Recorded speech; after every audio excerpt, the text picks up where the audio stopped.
ઠાકોરજી પાસે જઈએ સેવામાં, લગર વગર કપડાં પહેર્યા હોય, માથાના વાળના કંઈ ઠેકાણા ના હોય, પરસેવાની શરીરમાં દુર્ગંધ મારતી હોય, ઠાકોરજીની સેવામાં જઈએ, અહીંયા કોણ આપણને જોવાનું છે?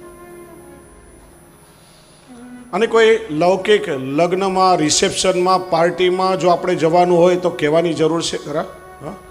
બ્યુટી પાર્લરમાં જઈ આમ સજી ધજી પરફ્યુમ લગાડીને જઈએ, કેમ કે ત્યાં દુનિયા આપણને જોવાની છે. જે દુનિયાના લોકો આપણને જોશે અને છતાંય આપણને શું આપી દેવાના છે? એને રાજી રાખવા માટે આપણું જીવન, આપણી જાત ઘસી નાખીએ છીએ.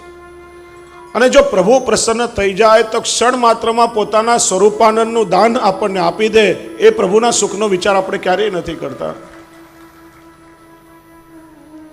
પ્રભુ પાસે હંમેશા સુંદર, સ્વચ્છ, સુઘડ થઈ હસતા મુખારવિંદથી જાઓ, પ્રસન્ન ચિત્તથી જાઓ.